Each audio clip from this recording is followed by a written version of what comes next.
கடன் வாங்கி தொழில் செய்யலாம், வாழ்க்கையில் முன்னேறலாம் என்று நினைத்து கடன் வாங்கினால்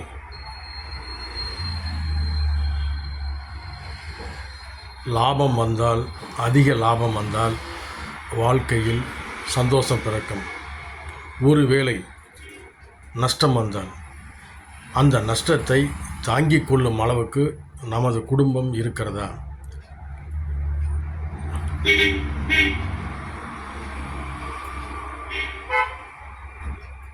என்று யோசிக்க வேண்டும். அதாவது நஷ்டம் வந்தால் நமது குடும்பத்தை அது பாதிக்காது. எவ்வளவு நஷ்டம் வந்தாலும் அது நமது குடும்பத்தை பாதிக்காத நிலையில் இருந்தால் கடன் வாங்கி தொழில் செய்யலாம். அந்த போட்ட கடனும் போய் முதலும் போய் நஷ்டமானால் என்ன செய்வது? சரி, நஷ்டமானால் பிரச்சனை இல்லை, குடும்பத்துக்கும் எந்த பிரச்சனை இல்லை, பொருளாதார நிலைமை நன்றாக இருக்கிறது என்று இருந்தால் தப்பித்து கொள்ளலாம். ஆனால் இதை வைத்துத்தான் குடும்பத்தையும் ஓட்ட வேண்டும், லாபம் வந்தால்தான் கடனையும் அடைக்க முடியும், குடும்பத்தையும் நடத்த வேண்டும் என்ற நிலை இருந்தால் சற்றை யோசியுங்கள்.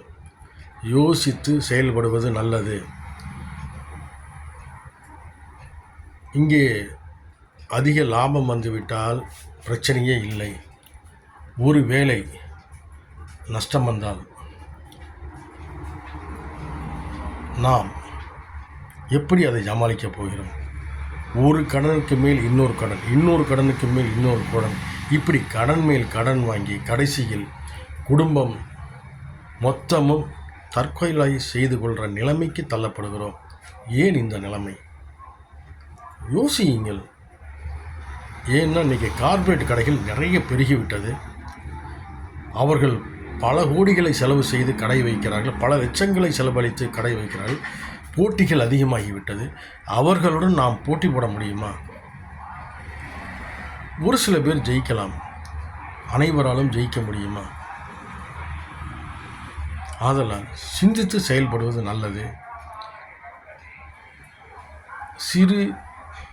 சின்ன சின்ன கடைகள், பெட்டி கடைகள், சின்ன சின்ன தொழில் நிறுவனங்கள் கடன் வாங்கும்போது யோசித்து வாங்குங்கள்.